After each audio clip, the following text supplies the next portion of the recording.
I want to bring in international relations analyst Dr. Michael Ogu. He joins us from Nottingham in the United Kingdom. Dr. Ogu, thanks for joining us on the program today. Pleasure having you. Yeah, thank you very much for having me. Good afternoon. Right. So I'm sure analysts like yourself will be looking forward to the meeting between U.S. and Ukrainian officials in Riyadh next week. This is what Ukraine has always wanted, to be part of any discussion in relation to peace. Do you think leaders will be able to move past the altercation in the Oval Office last Friday? Well, yeah. So thank you very much for having me. The talks in Saudi Arabia next week, it's a welcome development, following the previous altercation, like you just said, between the two world leaders, or the two leaders basically in the Oval Office, right? Now, it's important for us to understand the actors that are going to be at play, in that meeting next week, right? From what I've seen so far, from what I've read from the media so far, I don't think that the two leaders will be in that meeting. So I think it's going to be basically officials from these two countries, the US particularly, and Ukraine, that will be in that meeting next week, if I'm correct, right? From what I'm gathering, that I don't think will have the level of impact as opposed to what happened, at the Oval Office last week, when the two leaders were involved, were present. But of course, we cannot undermine, those kinds of talks. They're very important. They set the tone, they set the background for further talks. All right. Now, it's also important to understand that Russia will not also be at that meeting. I don't think I've seen any correspondence that says Russia is prepared to be at that meeting as well. Which of course is one of the major factors that Ukraine, has put on the table. That Russia, they want to have a sit down with Russia, and negotiate the peace deal. So that is not going to happen. From what I've gathered so far, from indications so far, I don't think that's going to be the case in Saudi Arabia. I think that's just a follow-up meeting from the Oval Office between, U.S. officials and Ukrainian officials. So we can just be hopeful, and hope that that meeting would bring about some kind of way forward for these two countries, because of course the U.S. and Ukraine happen to be at a crossroad now, and they need to move past that this situation going on, to see how the rest of the conflict and the rest of the peace deal, if there's going to be any, would play out eventually. So fingers crossed. Let's just hope for the best, in that meeting next week.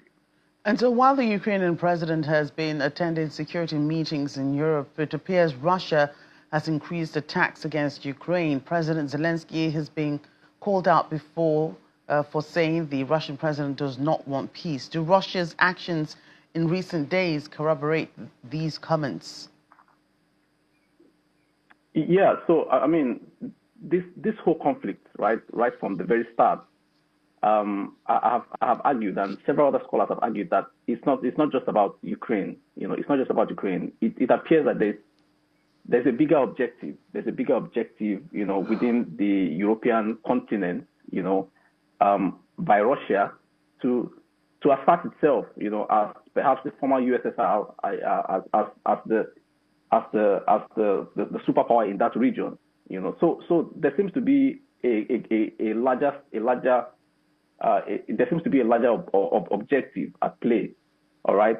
And this frequent, incessant, continued attacks by Russia just go to reemphasize and reinforce that belief, that the agenda is bigger than just seizing some parts of Ukraine, and Ukraine joining NATO. Those are just excuses to continue to drag the conflict for as long as possible. So I think that Russia has a bigger agenda, which is, of course, why the European countries now are beginning to ramp up security as well as defense, in their regions. They begin to become more and more aware, especially because of the recent move to pull out by the US from the conflict, basically.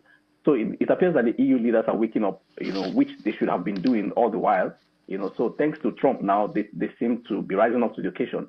And of course, we're going to see more of that, in the coming days and months as the conflict prolongs. But I think that Russia has a big agenda, which we're yet to confirm, right?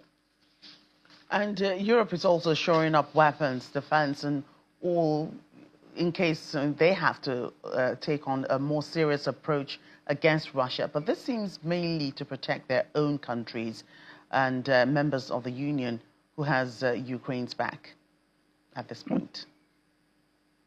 Yeah, well, I think it serves both purposes, right? I think it serves both purposes. Like I said, it appears that Russia has a bigger agenda, and of course, countries that are close to Europe, that are close to Ukraine, like Poland, Finland, and co, are trying to protect themselves. Of course, they're trying to ensure that they are well protected and they are well fortified, in case the conflict spills over to their territory. So I think that is one of the major reasons why they are doing that. And of course, there's also a need to support Ukraine. There's a need for the European countries to rise up and support Ukraine. They cannot pass all the buck to the US, which they have been doing all along. The US has basically, literally been fighting this war with Russia, because they have been the ones funding and financing and supporting Ukraine, in every way possible. Of course, there has been some help from Europe and Britain, France, and all of this, but it has not been substantial. So I think that it is now time for them to rally behind Ukraine, and see this conflict to a logical conclusion, right? I think it's high time. Well, I've also read and heard about President Volodymyr Zelensky's argument that he can conduct elections during wartime. What do you make of that? Can that really happen?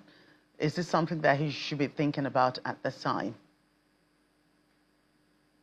Yeah. So I mean, it depends on the volatility of of the Ukrainian state at the moment, and of course from images and the videos that we see and what the media reports. I'm not sure that Ukraine is in a position to hold elections, that are going to be free, fair, and credible and representative of the Ukrainians. So I think it is fair enough, to say that it might not be logistically, sound and possible and feasible, to hold credible elections in Ukraine, considering all that is going on. And of course, the continued attacks from Russia. I don't think that would, I'm not sure how that will play out. But from all indication, it would not. I don't think it would be a very smooth, exercise, logistic wise. So I think it's fair, for the Ukrainian president to say that it's going to be difficult for elections to go on now, even though of course there has to also be talks about what is the way forward, right? If elections are not holding now, then when are they likely to hold? What is the alternative, basically? I think that should be what we should be hearing from Zelensky, as opposed to conducting elections in the heat of the conflict that is ongoing. Dr. Ogo, thanks again. Thank you so much for having me. Yeah, thank you.